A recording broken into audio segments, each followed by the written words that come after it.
Well, hi there. Thank you for joining me for this week's edition of Telile 24/7. I'm your host, Adam Cooke. Healthcare is our focus this time around. Later on in the program, I'll speak to the new head of the brand new Mi'kmaq Health Authority taking shape here in Nova Scotia, and we'll also update you on Richmond Municipal Council's efforts to deal with the latest stages of the COVID-19 pandemic, including Council's efforts to put together a new vaccination policy for municipal employees.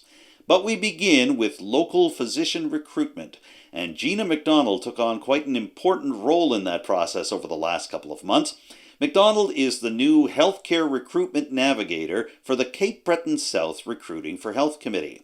Originally from River Bourgeois and now living in Grantville in western Richmond County, MacDonald is no stranger to the challenges rural communities face when it comes to bringing new doctors and other medical professionals into the community. So let's catch up with Gina MacDonald and see the latest activities of the Cape Breton South Recruiting for Health Committee right now. You've been in your position for a couple of months now, and obviously this is not a newly created position. This is one that the committee has had for quite a while and that the region's had for quite a while. What motivated you to seek out this position of Healthcare Recruitment Navigator once it became available? I worked for the Nova Scotia Health Authority for about 5 years, and I saw where there were issues that I thought that I could help with in bringing physicians and other healthcare professionals to the area. I felt like my networking capabilities and the fact that I'm from here would go a long way toward building the network of resources that would be needed in order to be able to attract people and keep them in this area. And it's certainly not to say that someone not from the Strait area couldn't do this job, but you are from this area. You grew up in River Bourgeois, and while you worked up north for a couple of years, you, of course, have lived most of your life, other than that, right in this area. Can you give me a sense on what that's done to help guide your perspective in terms of the importance of making care of these communities, have family doctors, have nurses and nurse practitioners? Basically, how does your life experience color what you're doing right now? Well, I did notice, having lived in other places, however, briefly, that our need is much greater here. We have a huge catchment area, and we have people who, unlike in the city, who have to drive 10 minutes to find a doctor, of which there might be a dozen to choose from. Here we have people traveling all the way from Loch Lomond and Grand River to see a doctor in Port Hawkesbury because it's the only physician available.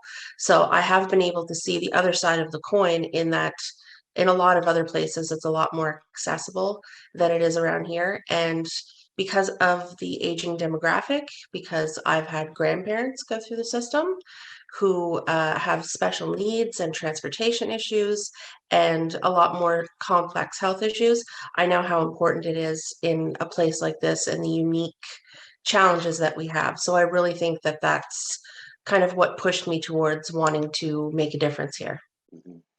And more recently, you mentioned your work with the Nova Scotia Health Authority, and I know that one of the positions you've held during that time was in the administrative office for three doctors that work out of the same office on Reeve Street in Port Hawkesbury. Did that give you an extra both perspective and incentive in terms of the importance of having healthcare professionals serving this area? It did, yes. I worked actually for the nurse practitioners, the family practice nurse, the dietitian, and the social worker. So I was the health authority admin staff at that location. Um, in addition to that, I still work in the emergency department at the Strait Richmond, and I have worked in various departments at the Strait Richmond. So I think being the first point of contact for patients over the past couple of years, that's given me a really unique perspective as far as what they require and what services they're looking for that we may not be able to direct them to because of the lack thereof. So that's your history, and that's what you bring to the position right now. What can you tell me about basically what was waiting for you when you got there late in 2021 in terms of the work that the Cape Breton South Recruiting for Health Committee had already been done? They've been active for just over 2 years. What was the sense that you got once you had arrived in terms of the work that the office had already done and how you'd fit into it as the new healthcare recruitment navigator? The foundation had been very well laid for me. So the committee has been formed now for a few years. all of the foundational governance issues and all of the housekeeping items had already been done. So basically, it was handed to me in a neat little package. The person that I replaced, Maggie MacDonald, did a fantastic job. She's well liked by everybody on the committee. She made the transition extremely easy for me. And all of the people who are on the committee, or at least a good number of them, I'm either already acquainted with or have been so enthusiastic about me joining the team that it hasn't been a difficult transition at all. The committee itself has met twice since I've come on board. I've had a lot of time to get kind of caught up on the different projects that had been accomplished up to this point. The winter break did me a world of good because I had a little bit of extra time at Christmas. And now the committee, in addition to myself, we're getting ready to kind of regroup and refocus our efforts to make sure that with all of the different changes in the healthcare landscape that we're doing everything that we can to address the situation now as opposed to what it might have been 2 years ago. This might be a short question with a long answer, but I'll ask it anyway. Did your job and the job of the committee become more complicated because what's been happening with the COVID-19 pandemic in Nova Scotia? Hospitalizations right now at an all-time high. Does that make things more difficult for you and for the recruiting for health committee, or does it drive home the need for additional healthcare professionals, not only in our area, but across the province? I think both. I think that the sooner that residents of Richmond County and Port Hawkesbury realize how great the need is, the more success that the committee will have. It has presented some challenges in as much as physicians can't come for site visits. We have a little bit of difficulty getting, student nurses into facilities because of COVID-19 protocols, things like that, that will at some point not exist anymore or not be barriers anymore. But it has presented challenges like it's presented challenges for everybody else in the province and pretty much every other occupation. But I think that the pandemic has kind of driven home the point to people how important healthcare workers are and how quickly services can decrease when you don't have enough staff to provide those services. Mhm. So, with all that in mind, let's put a pin right in the present time. Can you speak to one or two programs or initiatives that you and your office are working on right now to be able to advance the process of bringing healthcare professionals to the area? What are a couple of things that are in the hopper right now? So the province has actually begun a new program. The Department of Health and Wellness has a new Office of Healthcare Recruitment and Retention, and we're really taking our cues from that department. And that department's agenda will largely determine what our projects are going to look like in the next year. We don't have enough information to really plan in the long term yet.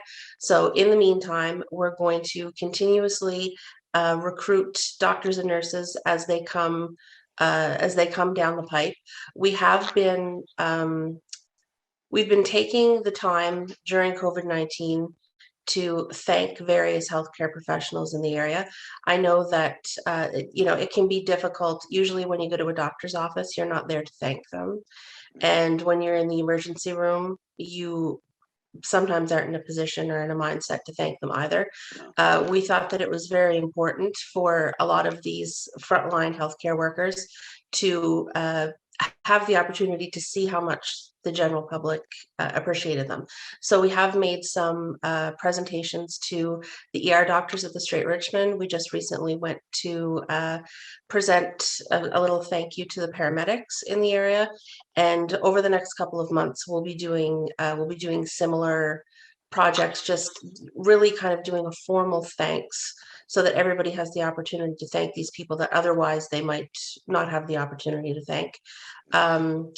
Because of COVID-19, a lot of our in-person projects are put on hold, but we do plan also to continue our presentations to the different high schools in the area to make sure that all of the high school students know of the employment opportunities that exist here at home and to help them try to understand what a career in healthcare could look like if they decided to go to university and then come back home. So it'll really depend on what the Department of Health and Wellness rolls out with their new office, but I don't expect that it's going to be anything except for a lot of success and a lot of support in new initiatives in 2022. Gina, you just mentioned Nova Scotia's new Office of Healthcare Professionals Recruitment. We spoke to the CEO of that office, Dr. Kevin Orrell, just a couple of months ago here on Telile 24/7. What can you tell me about the relationship that you have had as the Healthcare Recruitment Navigator with Dr. Orrell and his crew, but also between the Cape Breton South Recruiting for Health Committee and that provincial office? Dr. Orrell is fantastic. So he's known to a lot of people who worked within the health authority. So I knew of him before I took this position. I have already met with him twice personally, and he has a great interest in the work that we do in these community groups. And he has encouraged all of our efforts and made sure that we knew that going forward, his office had planned to prioritize what we thought was going to be important, because where we're at the ground level and we know exactly what our communities have to offer, that's best communicated to people coming in by people who are here. And so the new office is actually being managed by one of my counterparts from another part of the province, who has just been hired for that role. And so she sees the value in community groups, and I anticipate that we'll have a great working relationship going forward. All right, we look forward to seeing how that turns out. We're in the home stretch of this conversation, Gina, and I wanted to ask you, we're early in 2022 yet, and as you've said, there's still a lot of blanks to be filled in terms of some of the directions and programs that your committee will be taking on. But how do you feel as we head into the real meat and potatoes of 2022? Are you optimistic about the prospects for the coming year? What are you and your committee feeling right now? I am excited about where things are going to go. I haven't had a chance personally to really dig in the way that I plan to, but with all of the different networking opportunities I've had with the network of navigators across the province, we've made a lot of strides in being able to identify what it is that is going to attract people here, and maybe even more importantly, the things that we can do differently in order to make sure that we retain all of those physicians and healthcare professionals. So although we haven't been able to really dig in yet, we have a lot of opportunities to do that in 2022, and I expect that it's going to be extremely successful. We've covered a lot of ground in a short time, Gina, and I thought we would in this conversation. Did you have anything else that you wanted to add about all of this just before we wrap up? I want to encourage everybody in all of the communities around Richmond County to visit our Facebook group and our website. It's Cape Breton South Recruiting for Health. We are going to be attempting a lot more community engagement, because that's what's going to make the difference in recruiting doctors, nurses, all different kinds of healthcare professionals to our communities. And so I would encourage everybody in the Cape Breton South area to engage with our Facebook page and Twitter and Instagram and all of these social media components, and to really get involved, because it's you who we're trying to help. Well, I know through Telile's presence on social media that we've seen that the Twitter and Facebook and Instagram accounts have been very active, and we're looking forward to seeing more of that. And we're looking forward to continuing our relationship with you, Gina. We've been very fortunate to have a good communication with your predecessor, Maggie MacDonald, and we hope to be able to catch up with you on a regular basis to be able to see how these things are going. And in the meantime, thank you for joining me today for this conversation on Telile 24/7. Sure thing. Thanks, Adam. All right, no trouble at all. Gina MacDonald is the new Healthcare Recruitment Navigator for the Cape Breton South Recruiting for Health Committee. We've been speaking to her from her home office in Grantville, Richmond County. Stay tuned for more Telile 24/7 in just a moment. We're nearly 2 years into the COVID-19 pandemic here in Nova Scotia, and Richmond Municipal Council is still working the bugs out for a vaccination policy for municipal employees. There are a lot of moving parts to this process, as you might imagine, so we're going to show you a recent conversation that took place at Richmond Municipal Council's latest regular meeting to give you a sense of how the discussion is coming along. To kick things off, here is Warden Amanda Mumberket setting up the vote on the vaccination policy that was just drafted. The next item on the agenda is a motion to adopt the vaccination policy as a policy of the municipality of the County of Richmond. So could I have a motion to that effect?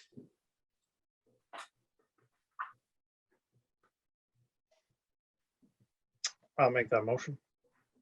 So Brent Sampson, thank you. Could I have a seconder, please?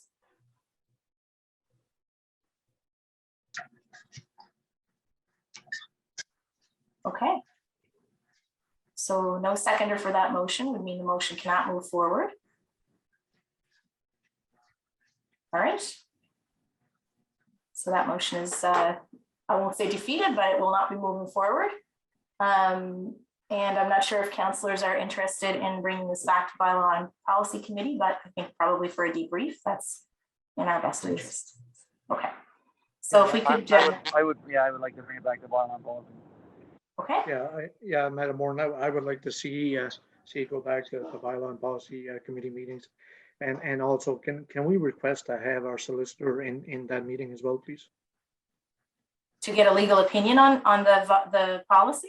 Yeah, yes, please. Yeah, I have some concerns and questions surrounding the whole wording of it, and I just want to make sure we dot our T's and dot our I's and cross our T's, and make sure that we ask the questions we're supposed to be asking. So I'd love to see our solicitor in that bylaw policy meeting, if that's at all possible. CEO Marshall.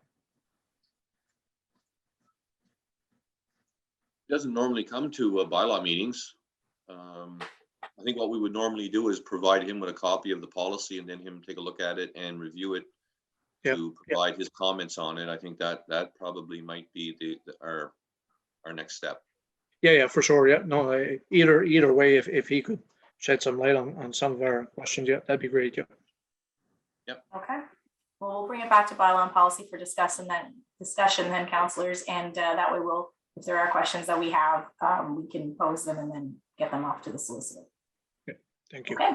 Thank you. Sounds good. All right. Now, as we all know, vaccination policies are just one part of the difficulties being faced by Richmond Council and county residents at this stage of the pandemic. To drive that point home, Richmond Warden Amanda Mumberket spoke at the most recent regular council meeting concerning a complaint that was brought to her by a healthcare worker in the county regarding misinformation that was put in that healthcare worker's mailbox. Here's Warden Mumberket to explain the situation, and here's how council is dealing with it. A constituent reached out to me today. She's a healthcare worker in our county who reported that she had received an unwelcome newspaper, she called it, in her unsecured mailbox, so private mailbox, which is considered her private property and not a Canada Post owned mailbox. The publication, I guess, really bothered her because I don't think many other people received it. Although I have since learned that at least one other did. It used very strong language to spread misinformation and advised people to ignore public health advice related to the pandemic. And as a healthcare worker, she found this very concerning.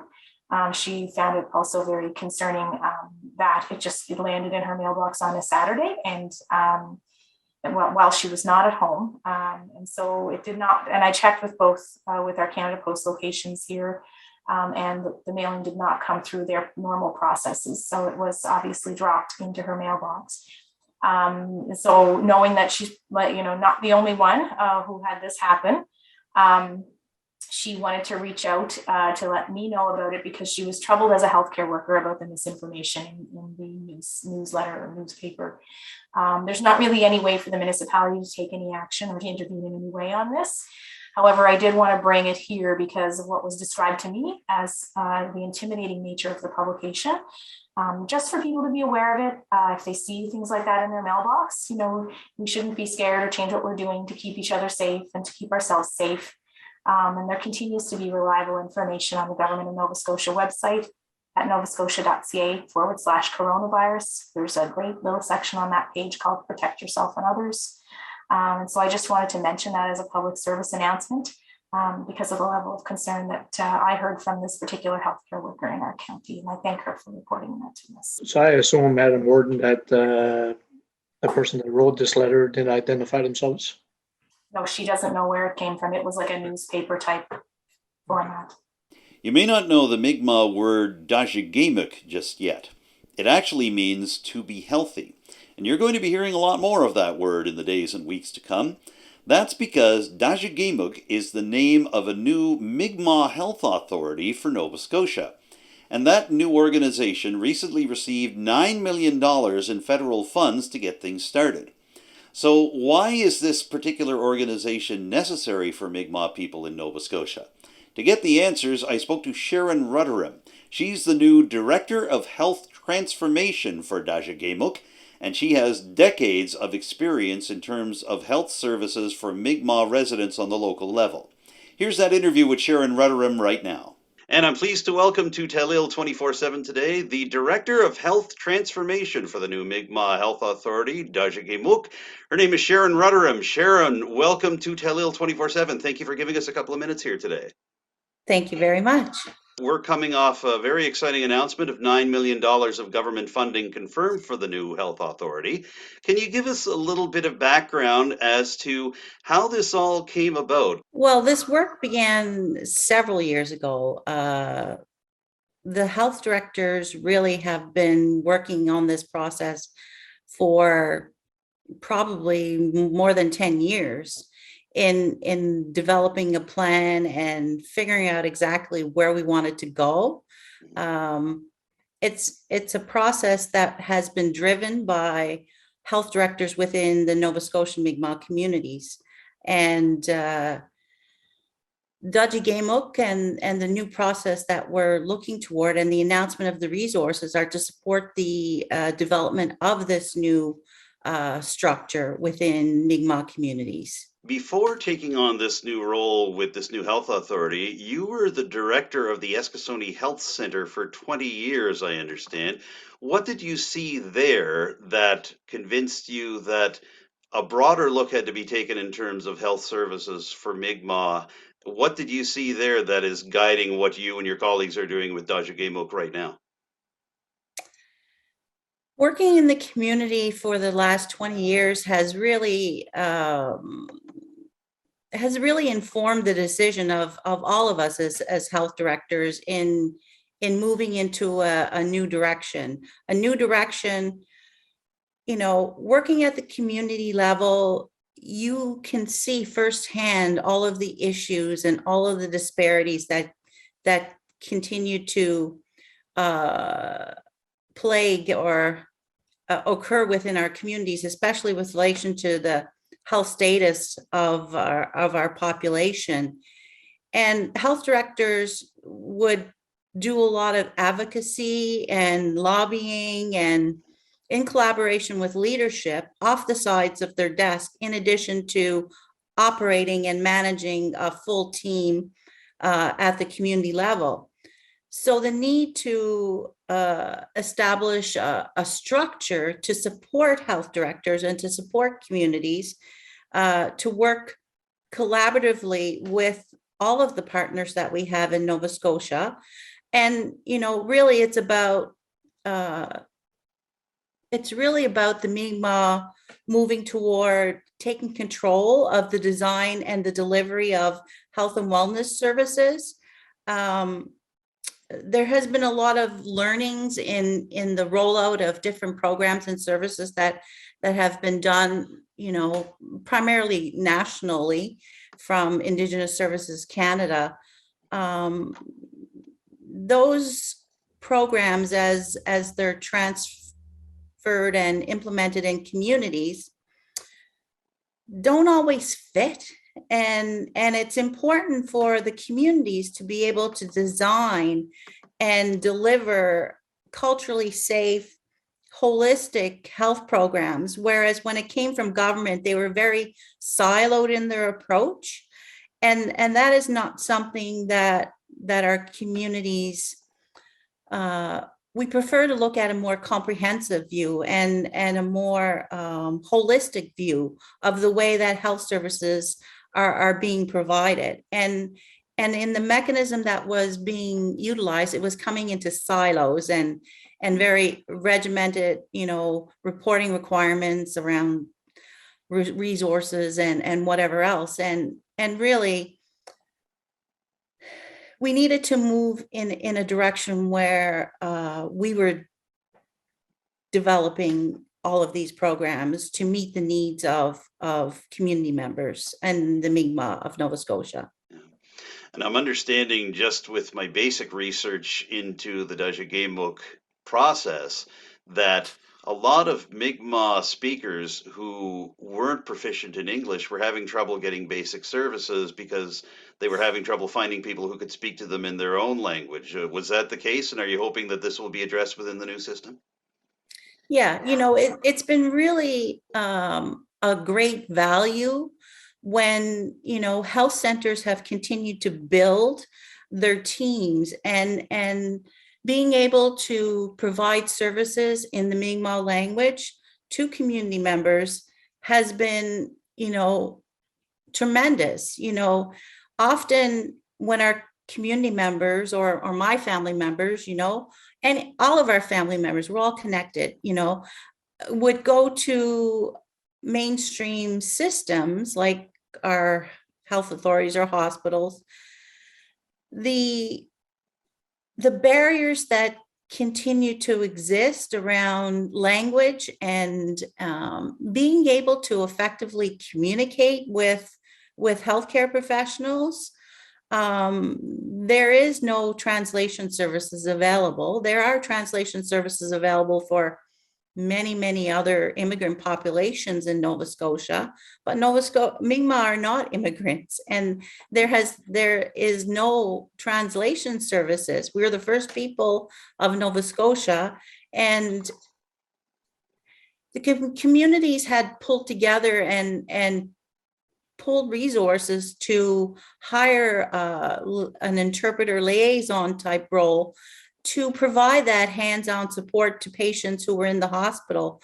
But the more and more, we learn and we hear more about the experiences and the racism and the stereotyping and all of those issues that continue to happen when Indigenous people access care in the healthcare setting, are serious issues, and they're impacting the health of our population. So we really believe it's this will be one of our priorities is lobbying and advocating with the health authorities and provincial governments to ensure that our community members have access to Mi'kmaq translation services, and that they feel safe when accessing healthcare services. And ultimately, we really like to build and continue to build upon expanding and providing more services closer to home is our ultimate, goal. Now, you mentioned the relationship with the Provincial Health Authority and the Provincial Department of Health and Wellness, and I'm just wondering, how will that work in terms of Tajikemeik, in terms of the new Mi'kmaq Health Authority? Will it be a matter that your organization will be using existing facilities? Will you be working collaboratively with Department of Health and Wellness and with the Nova Scotia Health Authority? How will it all work? Well, we are different than the existing health authority process. Tajikemeik will be primarily designed and accountable, will be accountable to the Mi'kmaq people, to the Mi'kmaq community's leadership. So the same type of accountability doesn't exist within the provincial structure. It's a provincially legislated process that exists, and it's accountable to the minister and the Minister of Health, and it's regulated, we know through the Health Authorities Act. That is a consideration in the future, but at this point, we're more focused on being able to work toward transforming the way that health services are being provided. We are Nova Scotia citizens. We are entitled in the same way as other Nova Scotians to healthcare services. There's a lot of misconceptions out there that Indigenous people or Mi'kmaq people are only the responsibility of federal government. That's not true. That's a fallacy, that we access healthcare services for insured health services are accessed through the provincial health system. For not insured services are provided through the federal government.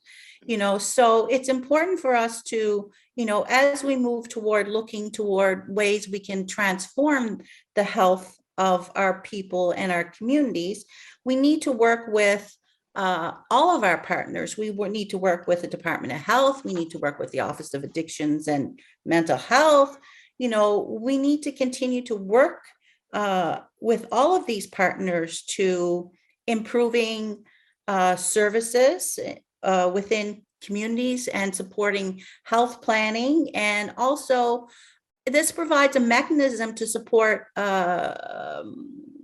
decision-making as well. There's not been a single entity that can speak on behalf of the Mi'kmaq of Nova Scotia. Often we'd have health directors independently reaching out, but this is a mechanism where health directors can bring forward all of the issues that they're facing, and we can work in partnership with other governments, with provincial government and health authorities to transform the way health is provided for Mi'kmaq. So going in the other direction, then, what has the conversation been like between Tajikemeik, between yourself and your colleagues, and with the individual Mi'kmaq communities? I mean, we're looking from our perspective at Budladak First Nation in Richmond County, but either using that as an example or just speaking generally, what can you tell me about what the conversation's been like with the individual Mi'kmaq communities? Well, we're at the very beginning stages. We've really just begun to develop the organization. So we have a long list of priorities and plans that we need to implement. We have had dialogues with, I said, as health directors, with health staff, with leadership, with Grand Council, but our intention is to develop and implement an engagement plan that will include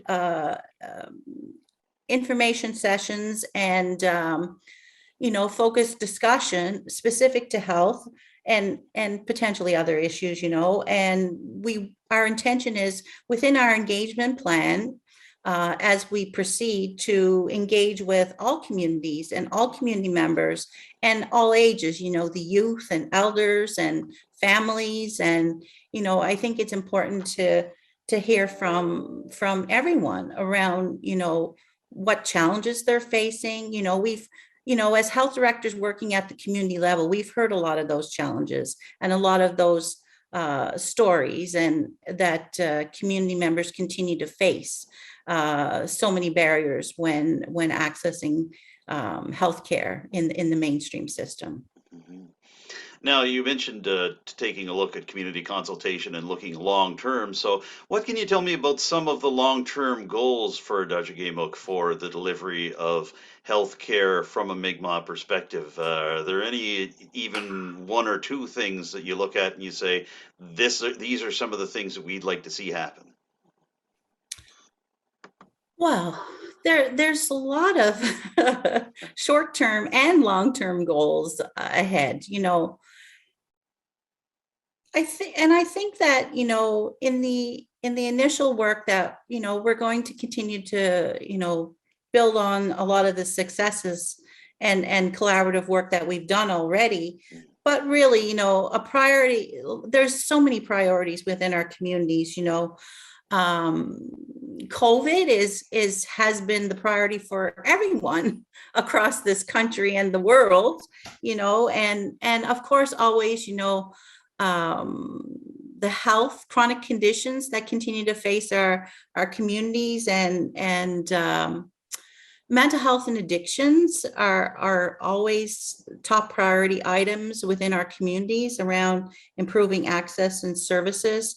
but there's still a lot of steps that we need to proceed with. We need to incorporate, we need to develop a governance structure, we need to develop trilateral agreement between the province and the feds and the Mi'kmaq.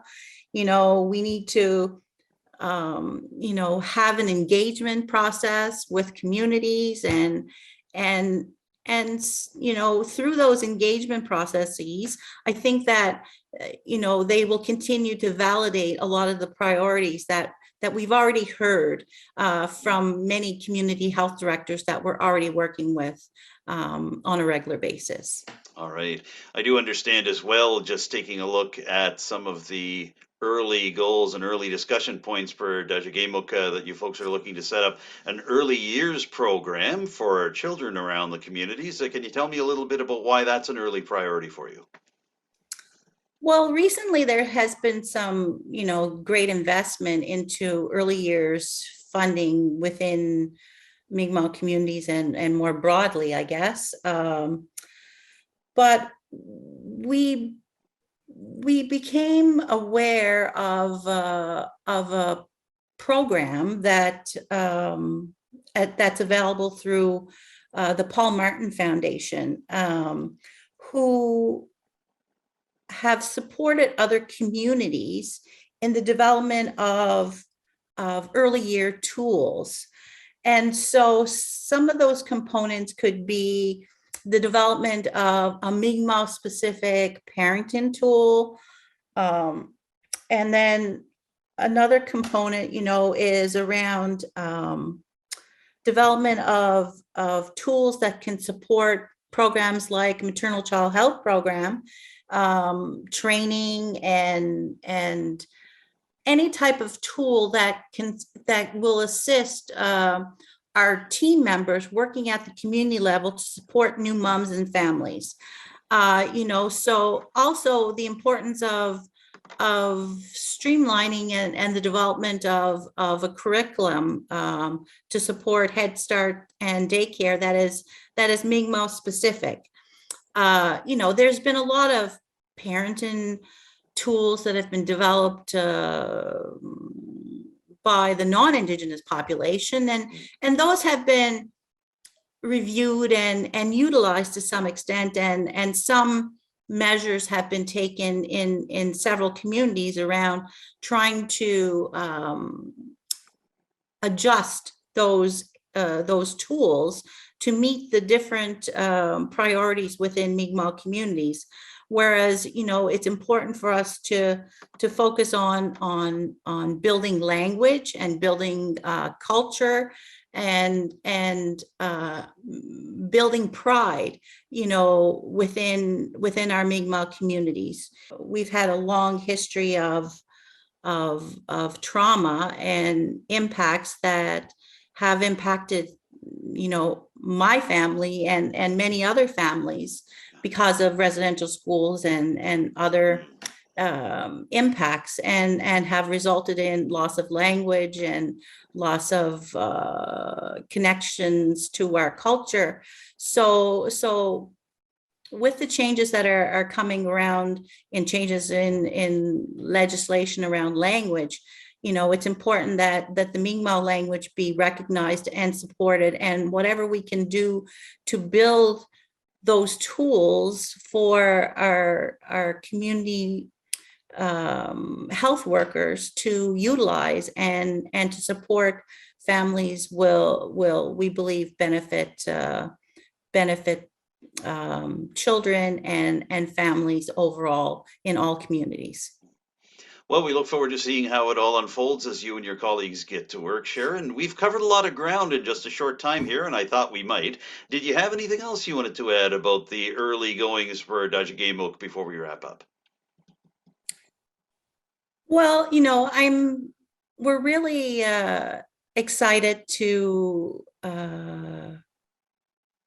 continue this work. The health directors have been working on this for many years, and it's wonderful to see the movement and commitment of the federal government and continuing to build on the existing relationships and partnerships that we have built over the many years, but really, I'm looking forward to the opportunity for more direct dialogue around decision making and priorities that are being set at the provincial level with health authorities and government, and that Mi'kmaq will have a say in that process, whereas we haven't in the past.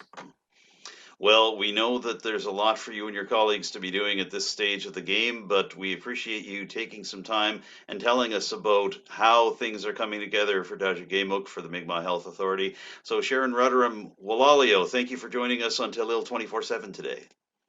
Thank you. It's our pleasure. Sharon Rudderham is the Director of Health Transformation for Tajikemeik, the new Mi'kmaq Health Authority. We've been speaking to her from her home office in Sydney. Stay tuned for more of Telile 24/7 in just a moment. Right now on Telile 24/7, we're going to move away from healthcare issues to concentrate on the fallout from recent storms in the area. We've had some frequent storms that have come about in the last 5 weeks here in Richmond County and throughout Nova Scotia. But some of the more recent storms have focused on rain as opposed to snow or freezing rain or ice pellets. And that's resulted in some issues for property owners along Veterans Memorial Drive in Arishat, also known locally as the Lower Road. District 1 Richmond County Councillor Sean Sampson brought up these concerns at the recent regular council meeting for Richmond County. Here's what he had to say, and here's how councillors are hoping to deal with the situation. As we all know, we had a couple of storms the last couple of weeks, and where most of our provinces got snow, we ended up getting lots of rain.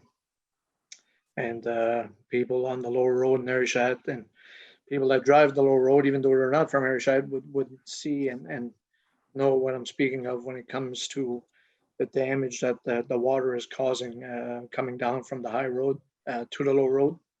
There's extreme flow of water coming down there, and it's washing out driveways. It's washing out culverts. The culverts that are in place on the low road can't take the extreme flow of water at the bottom. So there's driveways washing out. There's gravel ending up on the road. There's chunks of ice ending up on the road. So very dangerous situation.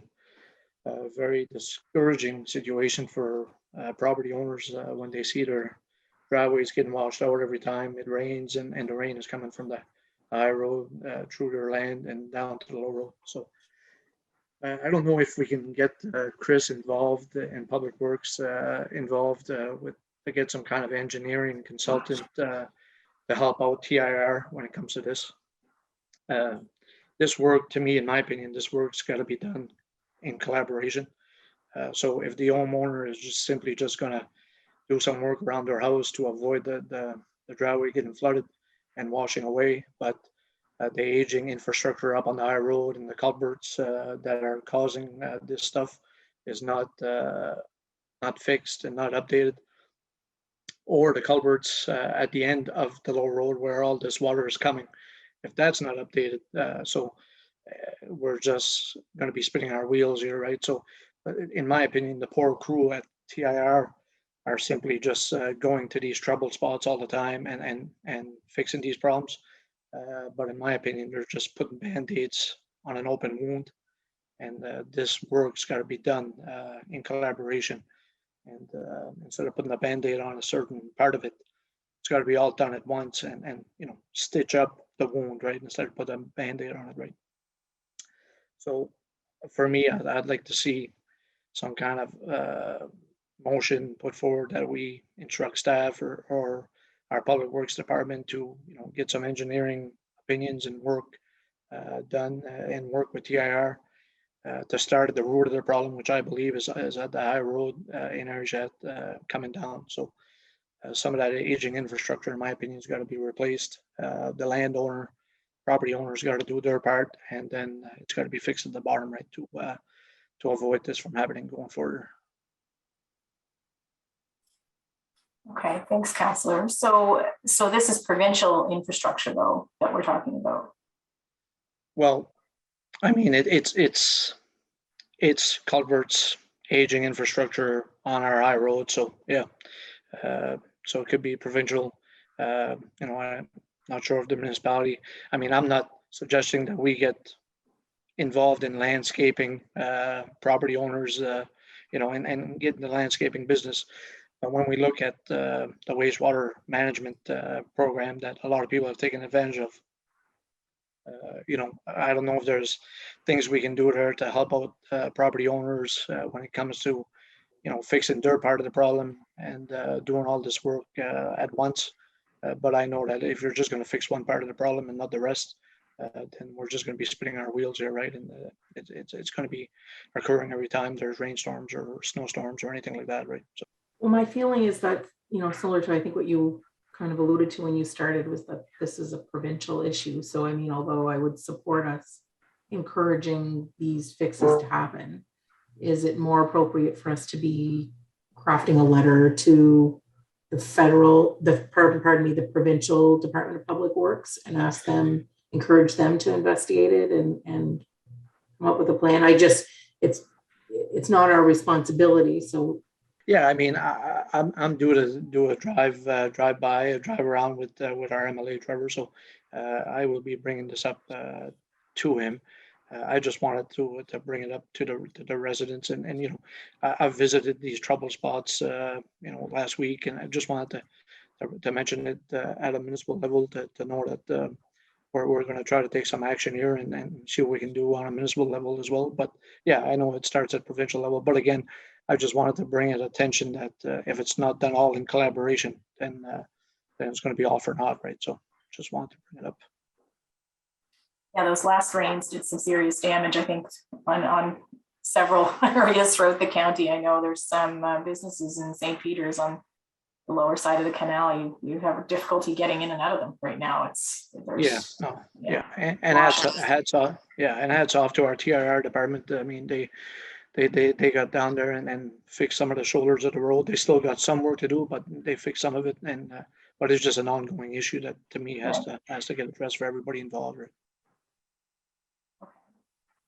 So at this stage, Councillor Sampson, are you looking for a letter to go to TIR about this particular issue, or? Yes, please. Yeah. So if I can make a motion to send a letter to TIR and our provincial counterparts and maybe our MLA Trevor Boudreau to see what we can do here to get this ball rolling and fix some of this infrastructure and make sure that this is addressed as soon as possible. Okay, so the motion is to write a letter to the provincial Department of Public Works regarding the situation on the high road. And if it's okay with you, Councillor Sampson, we could, probably quote some other examples in that letter as well, right? So, and I know we've written to TIR in the past about the state of the shoulder of the roads and that type of thing. I think we need to keep this pressure up as much as we can to encourage the investment. Yeah. Okay, so we have a motion on the table. Could I have a seconder on that? I would second that. Okay, thank you, Deputy Warden. Any further discussion? Yeah, just so we're clear, it's just to more or less inform the province, because I don't think really municipalities, public works would have much to do with this or necessarily should or have the time or the resources to deal with something of this consequence. However, District 2 Councillor Michael Digdon had a different perspective about the whole situation. While he agreed that the issues of runoff and flooding along driveways in the lower road should be addressed, he added that it may not simply be a matter of getting the Department of Transportation to take care of the situation. It's as unfortunate as it is, most washouts that are occurring are, I guess, in retrospect, coming off of people's property. And I think what everybody has to understand, and only because I know this, is that if it washes out from your property onto the side of the road and washes up the side of the road, the washout is actually, believe it or not, on you, not on the Department of Transportation. Although they will come to fix it and repair it, we have to understand that any water that's creating a major runoff is the landowner's responsibility to, I guess, control it prior to it hitting the shoulder of the road. So the only thing I would say is that, like Councillor Sampson, I went and did many visits, and I tried to explain to the residents, you may have to try this, you may have to try that, try to direct your water off your property prior to running straight down your driveway onto the shoulder of the road where where it creates the faults and the washouts. So that would be the only thing I would add. Would maybe with Public Works and Transportation and ourselves, we can, it might just be a little bit of more of an educational tool to start directing people or start showing them how to direct the water off the property before it hits the road.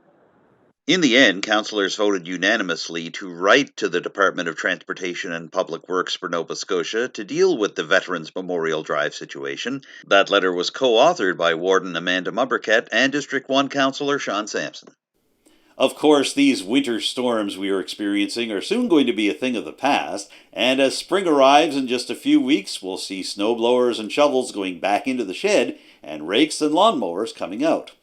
But Richmond Municipal Council is investigating the possibility of joining a worldwide campaign to push that first mow of the spring just a few weeks ahead, so that the bee population can thrive not just here in the Strait area, but around the world.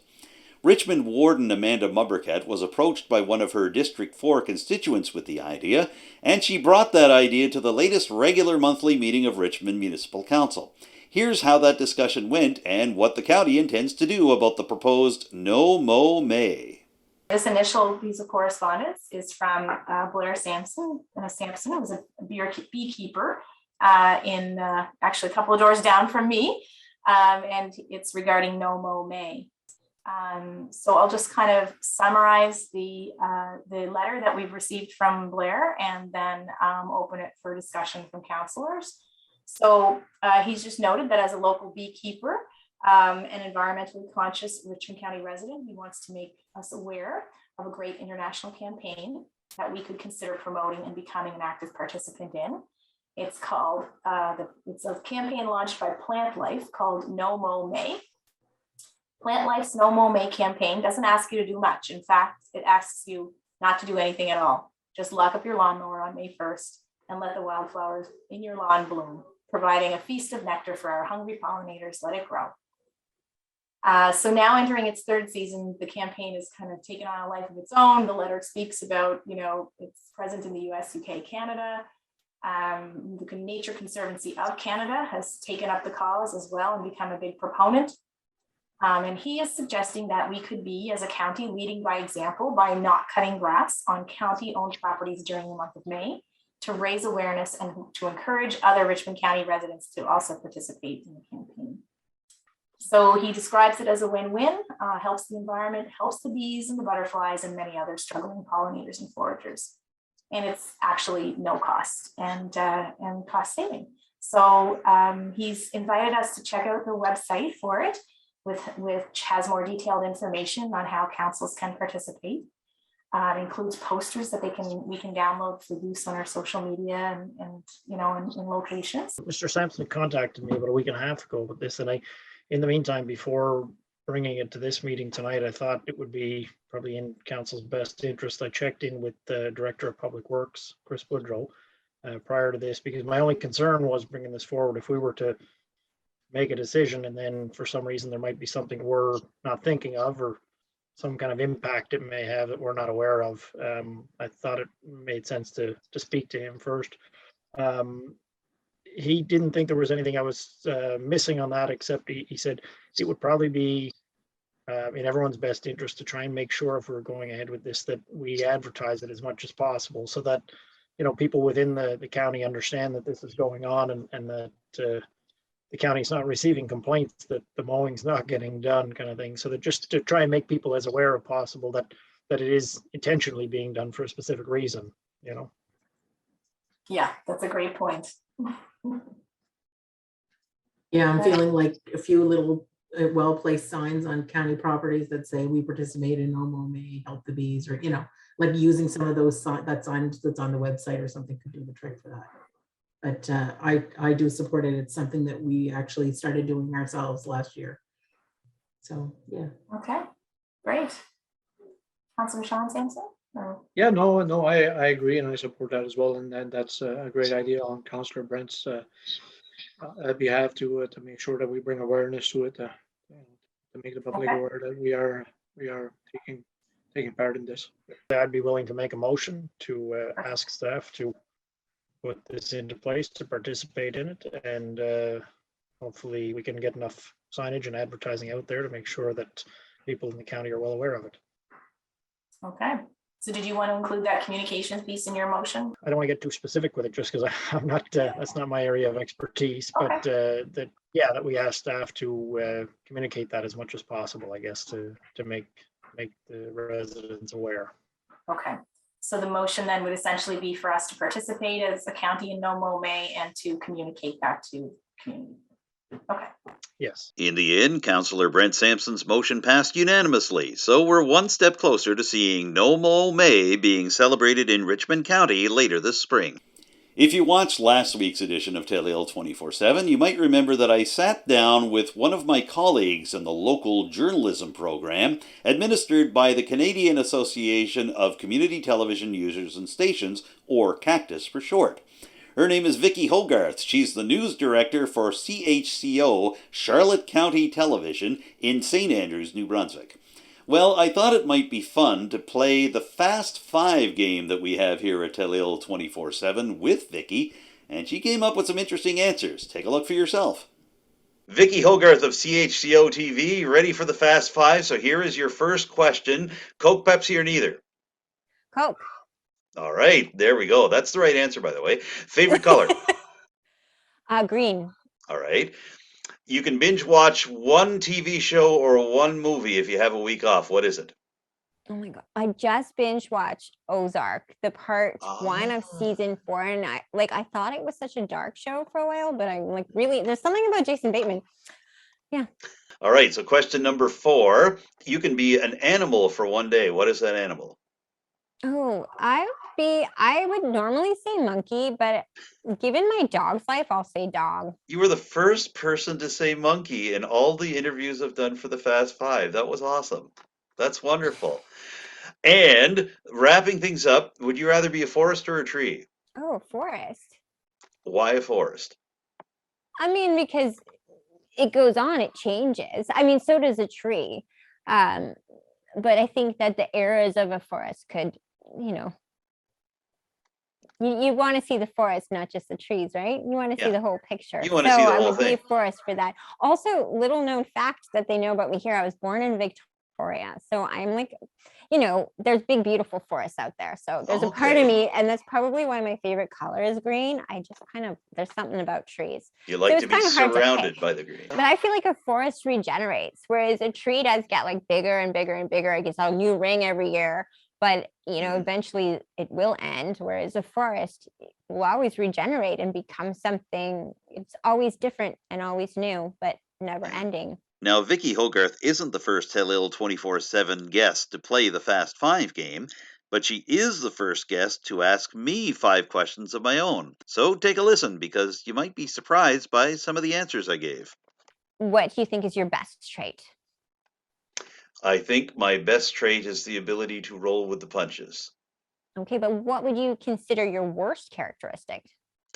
Your weakness? I am still chewing my fingernails, and I'm going to be 50 in September, and this has been a lifelong habit that I'm trying to break.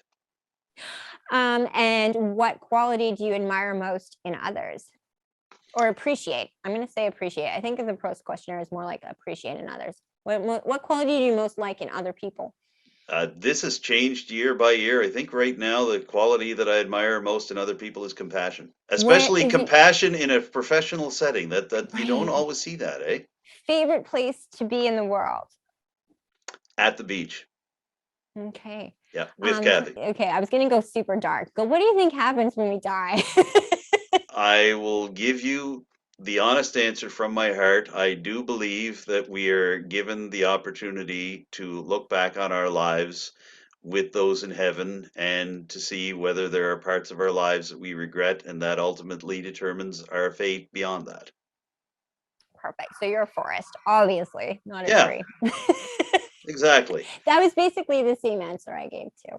I know I love asking those weird questions on TV because nobody's I don't usually in like an interview with a politician, but it would be funny, wouldn't it? To be like, and final question, what do you think happens when we die? What do you think happens when you die? What's your favorite sandwich? Yeah. Exactly. Would you rather have 8 arms or be able to breathe underwater? It's just random things like that. Oh, Yeah. breathe underwater. Some of them are so easy, right? 8 arms I would need to change my whole wardrobe. Breathing Oh. underwater would just be like a whole new level of existence. It'd be Yeah, amazing. Some exactly. questions they answer themselves. And there you have it. That wraps up this week's edition of Telile 24/7. Thanks to my interview guests this week, Sharon Rudderham, Gina MacDonald, and Vicky Hogarth, and thanks to all of you for tuning in.